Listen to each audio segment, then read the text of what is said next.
Shall I be mother? Yes, That's, please. no, they always used to say that when I was a kid. Is that right? Yeah, you put mostly about pouring tea. Okay. Do you want Hmm. another ice ball? Um, well, I think that's fun.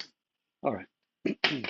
I'm here with my friend of 40 years, probably, Jeff Wilson, who's a member of the US PGA, the Junior PGA. We were 15 years sooner than that in the British PGA. That's brilliant. And Jeffrey's given a million golf lessons, as have I, over the years. And uh, we love to talk about technique. And today we're going to talk about the left hand. Golf is a two-handed game, but most people are right-handed, and a lot of the literature of golf, and there's some of my favorite books there, all which have opinions about how the left hand should be engaged. Um, and so what I thought I'd do is ask Jeffrey how he, for the last 40 years, taught how to grip the club with the left hand. And I've got a golf club here for you, although you'll love it. It's really old. There you Oh my goodness. go. So how did you teach people how to hold the club with their left hand? So I think my biggest thing with the left hand was getting people to grip the club along their lifeline. If you look at the palm of your hand, there's a line that typically runs across there, and there's a pad right here.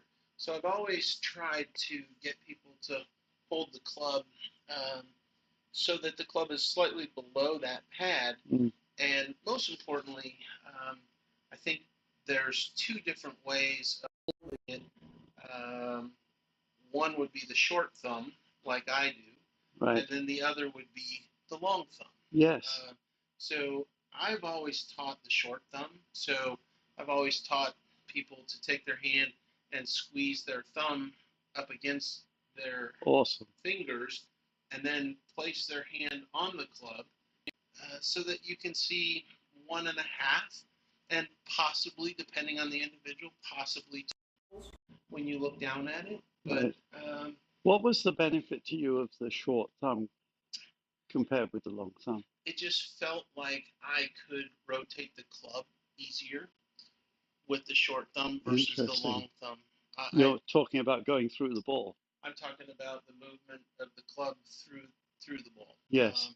through the swing.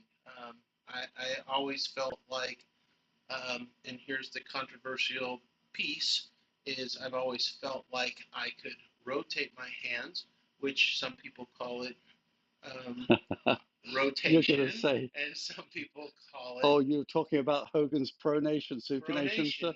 Yeah. supination, right?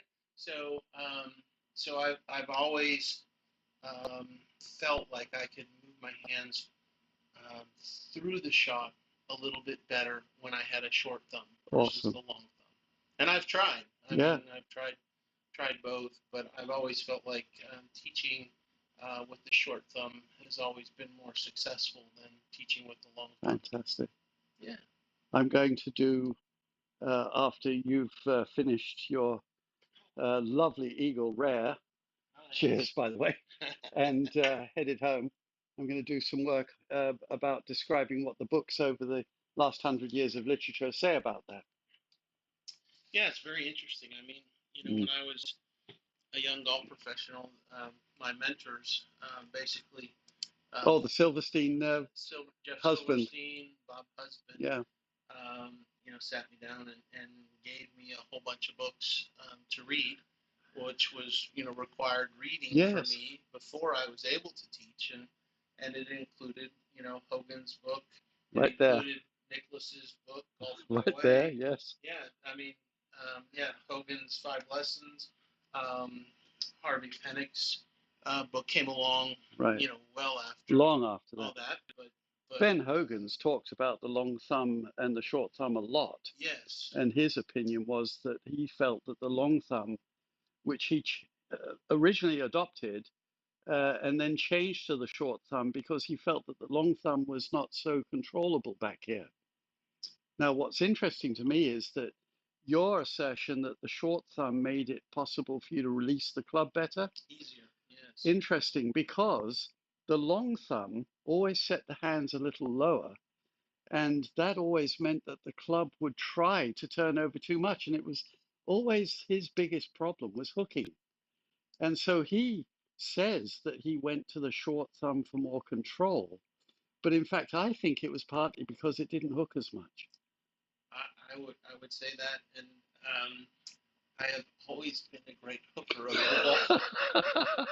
So, That is my nemesis. I yeah, fought against that, as you know, but the short as thumb helps you, I think, in that. yeah, as my mentor and instructor for God, how many years? At least 30 years. Yeah. You've been working on my golf swing. Um, yeah, it's always, yeah.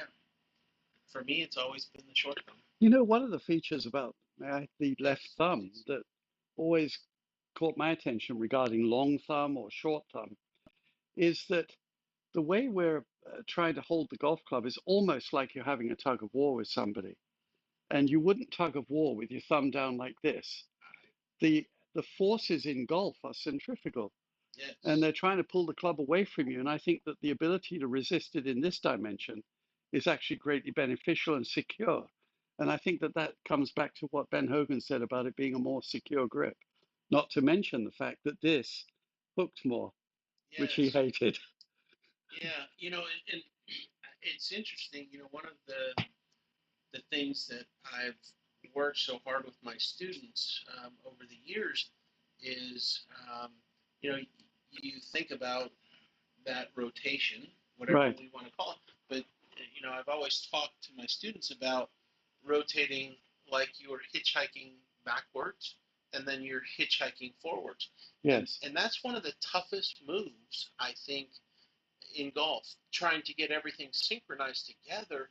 But that movement, so many people don't get it. They come Right. through the ball this way rather Absolutely. than allowing the face of the club to rotate, or allowing, uh, the back, for me, the back of my left hand, if I had a golf club in my hand, like I do now, whatever position the back of my left hand is in is the position that the face of the club is Nicholas in. made a big deal about that. Right. So as I come through, if I get my hand so it's back to its addressed position, the face of the club is always back to square, Okay. which is going to be a good position. Beneficial. And the average golfer today doesn't get the face of the club back to I square. think there are two contributing factors to that. One is there's a certain logic to when you look down at a club face and you think of the task of hitting a ball. Essentially, what we're trying to do is drive a ball up a ramp, that we actually think that we should manipulate the club to drive the ball up that ramp. And Well, that help it up actually the ramp. rotates your arms to the right, the opposite Absolutely of what you does. found beneficial. Exactly. When you add to that the drag of the club, the inertia of the club, and the momentum of it going in the other direction, they're all conspiring to make it so that the hands and arms rotate in this direction. Exactly. And so it begs the question, wouldn't you be better off with the long thumb, which then makes it more likely to go this way? Yeah, I think with somebody who's gifted, the answer is no, because the other benefits supersede. yeah, I would agree with that. Awesome. Yeah, Well, cheers. yes, Uh, Here's to the next conversation. to Eagle Rare.